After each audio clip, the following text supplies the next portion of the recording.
Alright, gents, welcome to a little different video than I normally do. I normally don't like doing these kind of desktop videos where I just look at something and try and fill a 10-minute video to get some extra ad revenue, and it probably won't even reach 5 minutes. But I really wanted to make a video on this particular post on the Bohemia website or the ArmA website because very recently I did a video on the Spanish FFAA mod, and I will definitely be doing another mod review really soon. But when I was scrolling through this morning, I noticed something that I thought was definitely worth making a video over.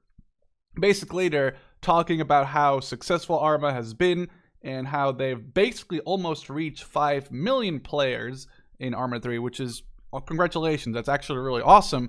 However, what I'm interested in, this sounds kind of rude, but what I'm interested in is their roadmap for 2018. Over here, we get the Tanks DLC, the one that we already got. And next up in July, was like, I guess, an estimated time, there is an update called Encore. It's got free new assets and more. And then in the last quarter of 2018, we'll see the Apex bonus called Old Man, an open world single player scenario. Now, I'm not really too sure what that means. Later on in this article, they do talk about it a little bit, but it's just, you know, they don't even really know what they want to do with it, really. It just means like it's going to be something that has to do with Apex and the Eastwind. It's just sort of a single player open world scenario. That's all they know, and that's all they want to say. So that's fine. However, then if you go up a little bit with the summer Encore update, which is really quick, it is the 14th of June, and if they mention July, you know, even let's say if we get it in the last day of July, it would only be 6 weeks away. We get a couple of really cool things. We get the USS Liberty destroyer, and over here I have a picture of that. And according to the, I guess, description, or what they're saying here, is, and I'll quote, "The NATO carrier strike group has a new addition, a destroyer-class ship with detailed interiors and a new naval fire support option. It's also capable of launching and recovering small naval vessels and helicopters. The USS Liberty is a static object that can be placed down around the map via the editor, like I guess Eden." So, after just reviewing the FFAA mod and looking at the amazing ship, and me saying, wow, I wish we had something like this in ArmA Vanilla. Not to bitch about the fact that I think the BAM is an amazing quality ship, but it would be awesome not to have to download an entire mod just for a cool ship. And in my opinion, your opinion may vary, in my opinion, the bad quality of the, I think it was called the is it the Enterprise? Or is it the Freedom? It doesn't really matter. The aircraft carrier, I think it's called the USS Freedom in ArmA.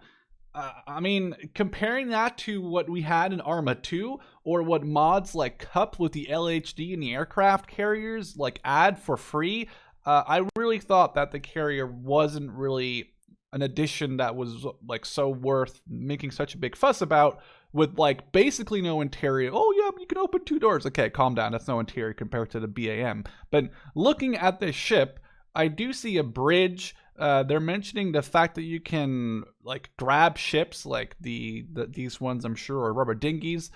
They probably come off to the side here. I do have to say, I love the look of it. It looks like one of those stealth ships like that you see in James Bond. Although I know there is actually a US ship that very much looks like this that is active in active duty right now. But that's not the only thing. They're also adding the MIM-145 Defender SAM system and the AN-MPQ-105 radar system, and in combination, obviously that's for NATO, and for CSAT, they get the S750 Rhea SAM system and the R750 Cronus radar system. And then basically, these can be used to engage aircraft beyond the visual range. And a cool thing that I saw down here was both NATO and CSAT receive new anti-radiation missiles, which are designed to auto-lock on ground targets that their active radar sensor switched on. So that means that we're actually getting seed aircraft in ArmA 3, which is, you know, if your radar is turned on, the missiles will lock onto you and you're basically fucked. So kind of cool. I'm really excited for basically a free update. I mean, obviously it's a small update, but a ship is very welcome, and if it has a nice interior, then I'm all for it. I'm probably not going to be using these much, although they do look really cool. In case you wanted to know what they look like. And it's never a bad thing, in my opinion, to have new things that, are for free, unless it's the carrier. In that case, I don't think that was a great little, I mean, I'm not ungrateful for it, but I definitely don't think it was as cool as it was hyped up to be.